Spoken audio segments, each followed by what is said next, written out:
Good evening. I guess this means witch in Lex hand terms. In this tutorial, I'm going over a pretty witch. All the products that you save are listed somewhere around the video or in my cauldron. And you guys are on my second channel, which is beauty vlogs and etc. So please do not forget to subscribe to this channel as well if those types of things interest you. Or if you just want to be nice. If you have any questions, comments, concerns, feel free to contact me. This is witch hand motion. This is, I'm pretending there's smoke from my cauldron. I'm starting off by applying an extremely pale foundation to my face and then setting that with a powder. Apply eye primer, which I clearly forgot to film. Using a fluffy brush and white shadow, I'm then just applying that all around my entire eye. This is gonna make it easier to blend things into. To get that witchy green, apply NYX Cosmetics eyeshadows in the colors Psychedelic and Dank. And I'm applying this heavily on my crease and blending it up towards my brows. Yes, I know, I'm going to look a little crazy with nothing filled in for a while. Since I already applied my foundation, I wanna make sure fallout does not get on my face, so take a tissue and put that underneath your eye to catch any fallout. I just said that. And tap on the color Raven onto your lid. I'm then using a fluffy brush to blend that out more into my crease. As well as applying it underneath my eye to give it more of that spooky, witchy looking look. When I do looks like these, I also like to go back in and brighten up the colors as needed. I'm also bringing the color Psychedelic underneath my eye as well. To create a little bit of an ombre looking brow, I used lime green body paint as a base and then went over it with the colors Psychedelic and Dank to be able to match our eyeballs. And then with a damp brush, darkened up the beginning of my eyebrows using the color Raven. Line your eyeballs.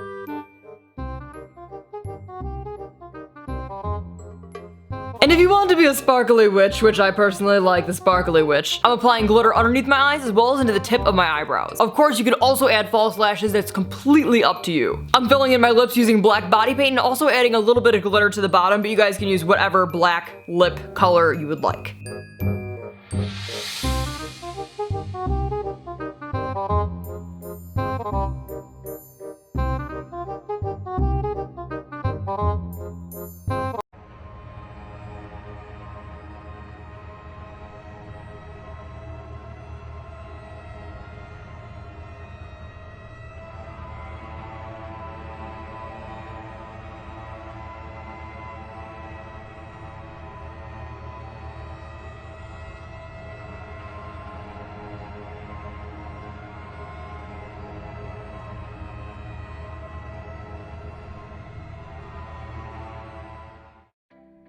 Hey everyone, and welcome back to my channel. In this video today I'm going to show you how I created this Jeff the Killer makeup look. The first thing you're going to need for this tutorial is some type of masking tape. I'm going to be using low tack masking tape, which is called painter's tape. You can pick it up from a hardware store for about $1, and I prefer it over regular masking tape because it doesn't have as much glue in it, so it's not as harsh on the skin when you peel it off later on.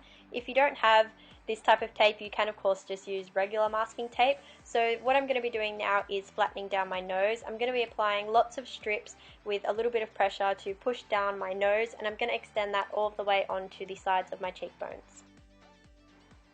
I'm also going to apply some of the masking tape on the inner corner of my eye area and on the top of my nose, and this is also going to change my eye shape as well.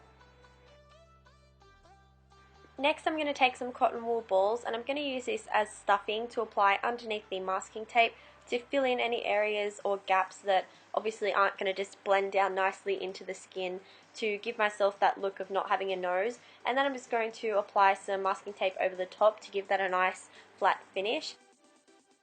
And then I'm going to take some liquid latex and some tissues. I'm going to start applying the latex straight on top of the masking tape area. Because it's such a bright green colour, we're going to need to build up a few layers of latex and tissue to kind of block out that colour as a base, so we can paint over it later with a white face paint.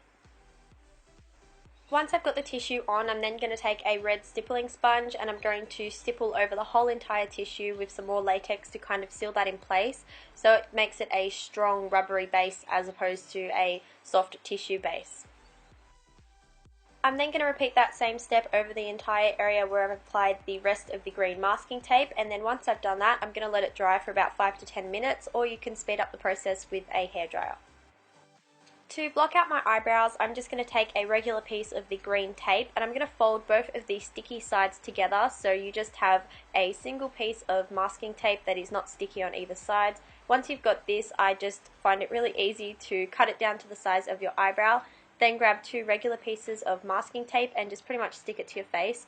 This is the quickest, easiest and safest way that I've found to block out my eyebrows whenever I'm doing something so intense that's going to have so much product put on top of the brows anyways.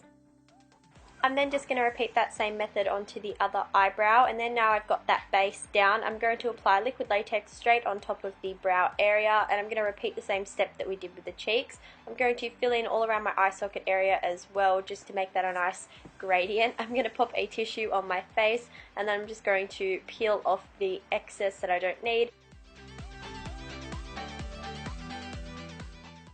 I'm then going to stipple some more latex over the top of that tissue, and don't forget to blend it down into the edges of your face. Don't just stop where the masking tape and tissue are. This is what the base should look like. Now I'm going to start building up the cheekbone area with some cotton wool. I'm going to apply some latex onto the tops of the cheekbones. I'm then going to rip up some cotton wool pieces and apply that straight over the top. Building up the cheekbones is really going to help with the illusion of not having a nose. Otherwise, it's very obvious that I've pretty much just put sticky tape on my nose.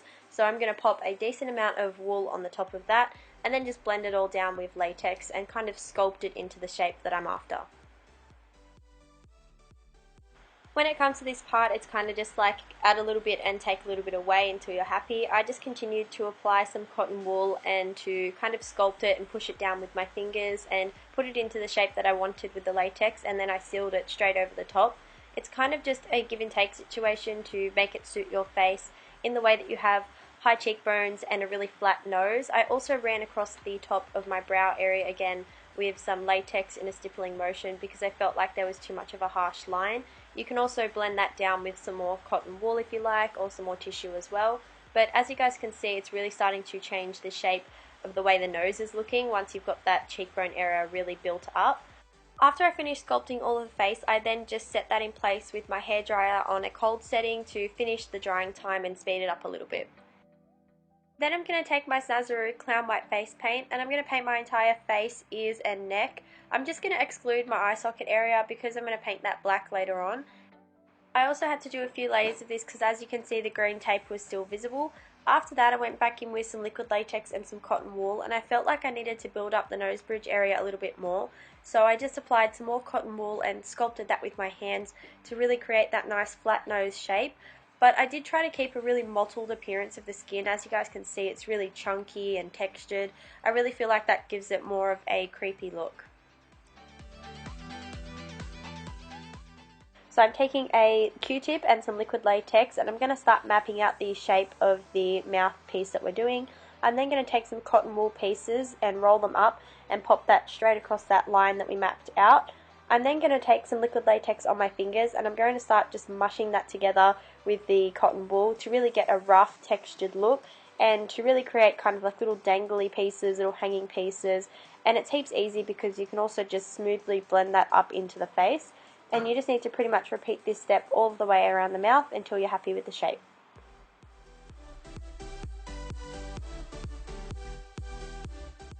Once the mouthpiece had dried, I went back in with the white face paint and just covered the rest of it up to make it match the rest of the face. I'm then moving on to the eyes, so I'm taking this Ben Nye grease paint, and this is just the black from the center of the rainbow wheel. I'm going to start applying that into a perfect circle on each of my eyes. What I really love about Jeff the Killer is the proportions that he has on his face.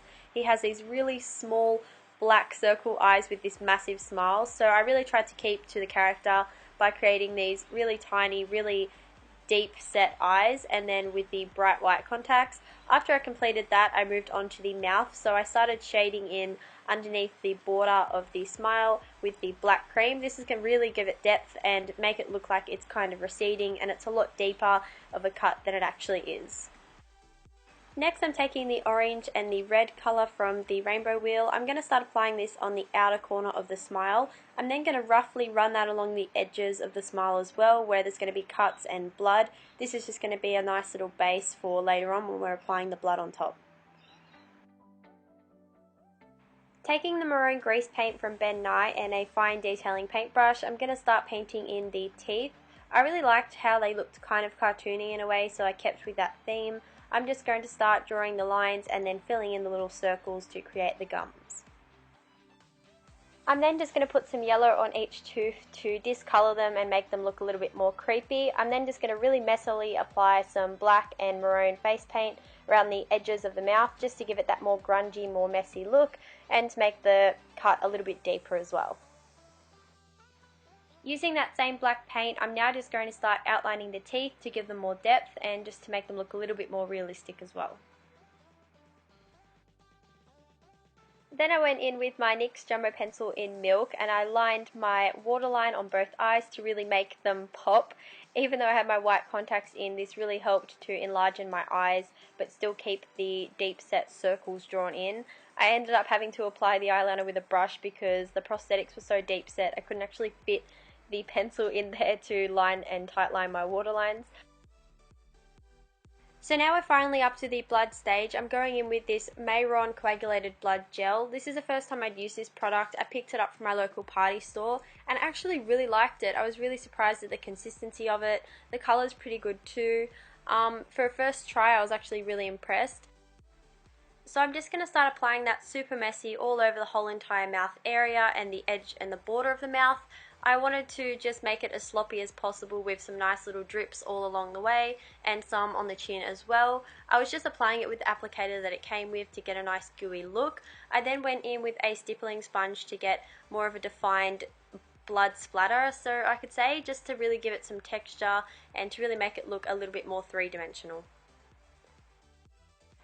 To finish off this look, I'm taking some black hairspray, and I've seen this trick on the Pink Stylish channel. He uses it to contour and shade a lot of his makeup looks. It really gives a nice sparse gradient, so I thought I'd give it a try and actually really love the result. So I'm going to spray all of the border of my face to give it a nice contoured look, and I'm also going to bring that up into the hairline to make it nice and dark as well, so you can't see my scalp. I'm then going to start contouring and shading all of the sides of my neck and my chest. I then continued on with the black hairspray and just coloured the rest of my ponytail black just to make it suit the look. I liked it a lot better than using a wig because it was my own hair and I felt like it looked a lot more authentic and genuine. So to complete the look, I just went ahead and scruffed up my hair and my ponytail to look nice and crazy. So that's it guys, that is the end of my tutorial. I hope you all enjoyed my Jeff the Killer makeup look. If you did, please give this video a very big thumbs up. Please don't forget to tag me on Instagram if you recreate any of my looks as well. I'm starting a subscriber showcase. I've already been print screening and saving all of your work that you have already tagged me in, so please tag it at BC Showcase, all the other tags listed.